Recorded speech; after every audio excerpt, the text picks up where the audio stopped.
South India shopping mall the wedding మంత్ర సరికొత్త wedding collection south India shopping mall.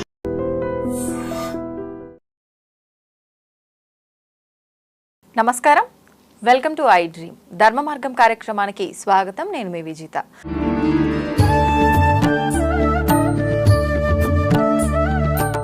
నమస్కారం గురుగారు. నమస్కారం అమ్మా, చెప్తల్లి. గురుగారు, ఇందాక మనం ఒక 2-3 వీడియోల్లో మాట్లాడుకునేటప్పుడు మీరు చాలా సందర్భాల్లో శివపురాణం అని చెప్పన్నారు. వింటుంటాం రెగ్యులర్ గా గురువుల నోటి వెంట ఈ మాటని. అసలు ఏంటి శివపురాణం ప్రత్యేకత? ఏముంది శివపురాణంలో? మనం ఏం తెలుసుకోవచ్చు శివపురాణం ద్వారా? వాస్తవం, మనం పురాణాలలో కొన్ని వివరణ చెప్తే శివపురాణం ఒక వివరణ. మన దగ్గర అమ్మ 18 పురాణాలు ఉన్నాయి మన దగ్గర. అన్ని అందులో దేవీ పురాణం ఒకటి, శివపురాణం, విష్ణు పురాణం, అందరు దేవుళ్ళే ఉన్నాయి. భాగవతం, భగవద్గీత కూడా పురాణాలలో. అలా 18 పురాణాలు ఉంటే అమ్మ 18 మన దగ్గర ఉప పురాణాలు ఉన్నాయి. అంటే మొత్తం 36 పురాణాలు మన దగ్గర. ఇందులో శివుడి యొక్క పురాణం అనేది ఎవరు, ఎందుకు, దానివల్ల ఉపయోగం ఏమిటి మాట్లాడాలి. ఇప్పుడు విష్ణు పురాణం చూస్తే అమ్మ తండ్రి గురించి గొప్పతనం ఉంటుంది. మళ్ళీ తర్వాత నారసింహుడి పురాణం తీసుకొని దేవి పురాణం అంటే శక్తిపీఠాలు. ఇందులో శివుడి యొక్క పుట్టుక రహస్యం ఉంటుంది శివపురాణంలో. ఎలా పుట్టుక రహస్యం చెప్తారో, ఆయన పుట్టుక రహస్యం లేదు కదా మన గ్రంథాల్లో. అంటే అమ్మ శివుడు ప్రకృతాంబ కొడుకు. శివుడి యొక్క తల్లి పేరు ప్రకృతాంబ. ఆమె పేరు ప్రకృతాంబ రాసింది. ప్రకృతాంబ అనేది వాళ్ళు మీకు తెలుసా ఎవరో? ప్రకృతికి పుట్టినవాడు అని అర్థం. ప్రకృతాంబ అది రాసింది. అయితే ఈయన గారు అక్కడ చేసింది ఏంటంటే అమ్మ శివుడి పుట్టుక నుంచి మొదలు పెట్టి ఒక మానవ శరీరంలో ఎన్నెన్ని మార్పులు వస్తాయో అన్ని విధాలుగా రాసిచ్చాడు.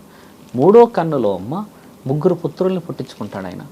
శివుడికి ఒక వినాయకుడు, తర్వాత కార్తికేయుడు కాకుండా జలేంద్రుడు ఒక కొడుకున్నాడు. ఆ జలేంద్రుడు వచ్చేసి ఈ గంగామాత కొడుకు. ఆ గంగామాత కొడుకు వచ్చేసి ఈ భూకంపాలు తెచ్చేది ఆ మహానుభావుడే. మంచివాడు కాదు ఆయన. అంటే ఆయన భూకంపాలన్నీ వచ్చేది ఇప్పుడు నీళ్ళ నుంచి కాబట్టి మంచివాడు కాదని అనుకుంటాం మనం. ఎందుకంటే భూకంపాలు ఊకే వస్తుంటాయి, పెద్ద పెద్దగా అలలు, సముద్రాల దగ్గర ఈ సునామీ లాంటి పెద్ద పెద్ద విపత్తులు వస్తాయి కాబట్టి ఖచ్చితంగా మంచివాడు కాదంటాం. అయితే మీకు చెప్పాల్సింది ఏంటంటే అమ్మ, ఒక పురాణ గాథలో ఇతిహాసం మన దగ్గర ఎందుకు అంత పవిత్రంగా ఉందంటే, పార్వతీమాతని పెళ్లి చేసుకోవడానికని వాళ్ళ యొక్క నాన్న దక్షుడు చేసిన విచిత్రమైన వేషాలన్నీ అందులో ఉంటాయి. అయితే శివుడు విశ్వాచారి అన్న పేరు చెప్పా కదమ్మా, ఆయన బ్రహ్మచారి. ఆయన పెళ్లి అనే విషయం లేకుండానే 3 కన్నులు అలా పెట్టుకొని ఎప్పుడు కూర్చొని ఉండేవాడు. అయితే శివుడు ఒక వ్యక్తికి ఏం వరం ఇస్తాడంటే, పెళ్లి చేసుకొని, అంటే నాకు వరం ఇచ్చిన వాడు తర్వాత పెళ్లి అయితేనే నన్ను చంపాలి, ఈ వరాన్ని ఇస్తాడు తండ్రి. శివుడైతే పెళ్లి చేసుకోలేడు. వరం ఈయన దగ్గర తెలివిగా తీసేసుకుంటాడు ఆ రాక్షసుడు. ఇదెక్కడి గోలా అని చెప్పి ఆలోచిస్తే ఆయన ఏం చేస్తాడు, ఇక అన్నిటిపైన దండయాత్రలు మొదలుపెట్టి ఎన్నో కోరికలు కోరుతాడమ్మా. ఆ కోరినప్పుడు ఇక తండ్రి అందరూ వచ్చి ఆయన దగ్గర అర్ధనాదాలు పెడితే ఏం చేయలేని పరిస్థితుల్లో ఆయన పెళ్లి ప్రస్తావన మొదలవుతుంది. పెళ్లి ప్రస్తావన మొదలైన మొత్తం నిక్షిప్తంగా అందులో పురాణంలో ఏముంటుందంటే అమ్మ, దక్షుడు 3 కన్నులు ఉంటుంది, అదేదో విచిత్రంగా. ఆయన భూతనాథుడు, వైద్యనాథుడు, ఒళ్ళంతా విభూతి రాసుకొని తిరుగుతాడు. ఎందుకు త్రిశూలం పట్టుకుంటాడో తెలియదు. ఎందుకు శరీరం మీద ఇటువైపు ఏనుగు శరీరం ఉంటుంది, ఇటువైపు వచ్చేసి పులి శరీరం ఉంటుంది, ఇవన్నీ కత్తులు పెట్టుకొని ఎందుకు తిరుగుతాడు అన్న ఈ తరుణాన్ని చాలా వివరంగా చెప్తాడు. అయితే దక్షుడి తల్లి ఉంటుంది కదమ్మా, దక్షుడి తల్లి మాత్రం శివుడిని చూడదు. దక్షుడు మాత్రం ఆయన ఒక గురువు కాబట్టి స్థితిగతులు ఉంటాడు కదా. తండ్రి ఆవిడకి వివరంగా చాలా చాలా డీప్గా తెలియచేసేలా చేసిందే శివుడి యొక్క పెళ్లి ప్రస్తావన. మీకు మళ్ళీ మేము వివరంగా చెప్తాము. ఒక రాక్షసుడు చెప్పాము, రాక్షసుడు గురించి ఎందుకు ఈ చరిత్రలో పెళ్లి అనే ప్రస్తావన ఎందుకు వచ్చని చెప్పాము కదమ్మా. ఇక్కడ ఒక్కొక్క అవతారాన్ని శివుడు ఏ విధముగా తీసుకొచ్చాడో చెప్తాడు. అక్కడ అగ్ని ఉంది కదమ్మా, ఈ అగ్ని ఎందుకు పుట్టిందో శివపురాణంలో రాశాడు. శివుడే చెప్తాడు ఎందుకు ఈ అగ్ని వచ్చింది. అగ్నిదేవుడు ఏంటంటే బాగా కామానికి సంబంధించిన వ్యక్తి. ఆయన ఎవరికన్నా తగిలిండు అని అంటే వాళ్ళు ఈయన చేతిలోకి వశపరుచుకొని ఆ తరుణం. అలాంటి వివరణలు కూడా ఈ అగ్ని ఏదంటే అమ్మా శివుడి యొక్క వీర్యం. అంటే ఆయన యొక్క శరీరంలో నుంచి వచ్చిన ఆ వీర్యాన్ని కూడా తట్టుకునే స్థితికి పరమాత్ముడు ఎన్నో విధాలుగా దాన్ని మలిచి మలిచి మలిచి మలిచి భూమండలానికి ఇబ్బంది కాకూడదు, వేరే వాళ్ళకి ఇబ్బంది కాకూడదు అన్న ఆ కామానికి సంబంధించిన కార్యకలాపాలు రాసిన నిక్షిప్తమైన సంపుటి శివపురాణం. శివుడి గురించే ఎందుకు రాశాడు అందులో అనేది కాకుండా పంచభూతాల గురించి వివరించాడు ఒక్కొక్క దాని గురించి అని. ఎలా ఏ విధంగా పోయడం చాలా డీపెస్ట్ క్వశ్చన్, అంటే అది ఎన్నో వేల పేపర్లు. అయితే ఇక్కడ ఏముంటుందంటే ముఖ్యంగా తెలుసుకోవాల్సింది, పార్వతీమాతని గెలిచిన తరుణం ఒకటిస్తాడు. పార్వతీమాతని చేసుకున్నాక తండ్రి పడ్డ బాధలు రాసి ఉంటుంది అందులో. మీకు తెలుసా అమ్మ, చేసుకోవడం వల్ల బాధలు తల్లిని చేసుకున్నాక తండ్రి చాలా బాధలు పడతాడు. మొదట తల్లిని కోల్పోతాడు, తర్వాత తల్లి ఆ ప్రేమను పొందడానికని తండ్రి మళ్ళీ ఒక జన్మంతా భూమండలాన్ని ఆపేస్తాడు. ఇది రాసింది మన దగ్గర. తల్లి ఒక సమయం ఏం చేస్తుంది అంటే అమ్మ, సాయంత్రం సంధ్యా వేళలో ఆ తండ్రికి 3 పుట్టారు అని చెప్పాను కదా, తల్లి వచ్చి ఇలా కళ్ళు మూస్తుందమ్మా వెనకాల నుంచి సంధ్యా వేళలో. 3 కన్నులు మూసేస్తుంది ఆమె వచ్చి. మూసేయగానే తండ్రి ఏం చేస్తాడు, ఆ కంటి నుంచి తప్పించుకుంటే అమ్మకి బాధ అవుతుంది, ఎందుకంటే ఇష్టంగా వచ్చింది. అలా అని నేను ఎక్కువసేపు మూసేస్తే జరగబోయే ఈ సృష్టికి ఇబ్బంది అని చెప్పేసేసి అలా ఇలా అని చెప్పి కొద్దిగా అమ్మ చేతి జరిపేలా చేస్తే కొద్దిగా ఇలా జరుపుతుంది అమ్మ ఇక్కడ నుంచి. అయితే ఈ కన్ను తెరుస్తుంది కదా అమ్మ, ఇలా పెట్టినప్పుడు ఇట్లా ఒత్తుకుపోయినట్టు అయ్యి తండ్రి ఏం చేస్తారంటే అందులో నుంచి వచ్చిన ఆ వెలుగు పడకూడదు భూమండలం మీద అని ఆకాశం ఈ మన దీని వైపు చూస్తాడు, నీళ్ళ వైపు. ఒక్కసారిగా ఆ తండ్రి ఆ యొక్క వెలుగు నుంచి ఆ ఆశ్చర్యం నుంచి పుట్టినవాడు జలేంద్రుడు. జలేంద్రుడు పుట్టేసేస్తాడు, ఎందుకంటే ఆ అందులో నుంచి వచ్చిన ఆ శక్తికి. తర్వాత అమ్మ మళ్ళీ ఇంకో సందర్భం ఏమొస్తుందంటే తండ్రి మళ్ళీ పైకి చూస్తాడు, ఆకాశం పైకి చూడగానే అంధకాసురుడు పుడతాడు. పైకి వెళ్తే పైకి ఆకాశం వైపు చూడగానే అంధకాసురుడు పుడతాడు. ఆయన కళ్ళుండవు. జలేంద్రుడికి ఖాళీ జలంలోనే ఉండే శక్తి ఉంటుంది. అలా పుట్టినప్పుడు విష్ణు మహాదేవుడు వచ్చి వలదు వలదు తల్లి, శివుడి 3 కన్నులతోని మనకి మారణాయుధాలు పుడుతున్నాయి గమనించట్లేరా అన్నప్పుడు అమ్మ చేతులు తీసేస్తుంది.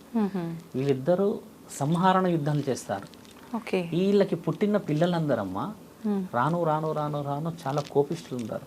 ఆ కోపిష్ఠులు ఎవరో పేర్లతో పాటు అందులో రాసున్న సంక్లిప్తమైనది శివపురాణం.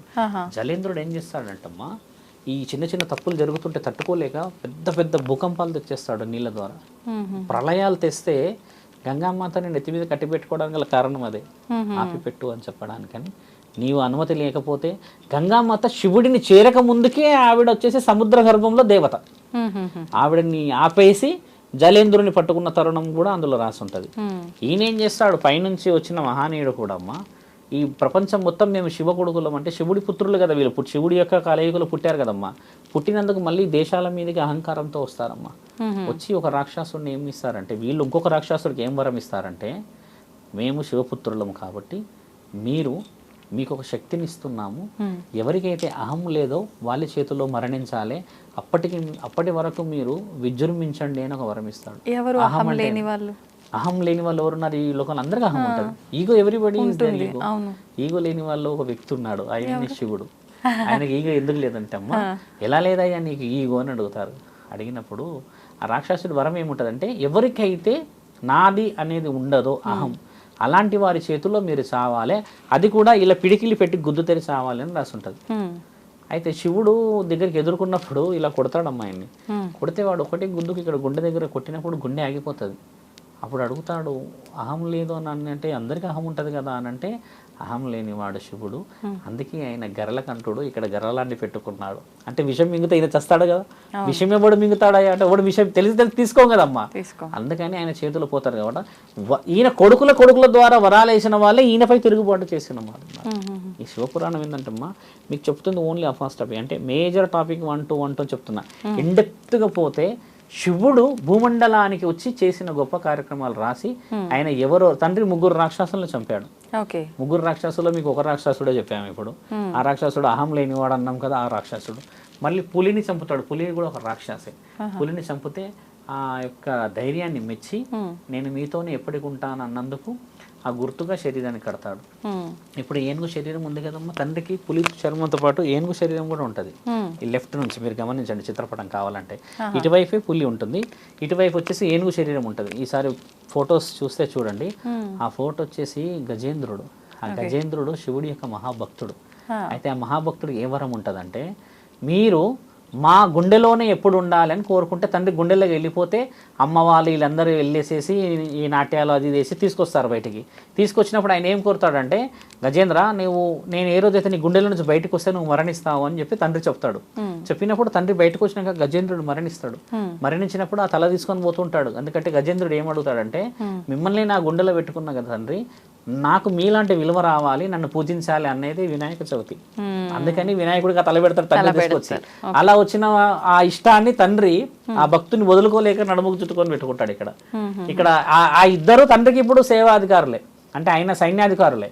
అంటే ఆయన చేసిన అంత వివరణలో ఆయన వాళ్ళని వదులుకోలేక తండ్రి మెడలో పుర్రె ఉంటది కదమ్మా, బాగా గమనించండి. ఆ పుర్రె ఎవరిదో తెలుసా తల్లి?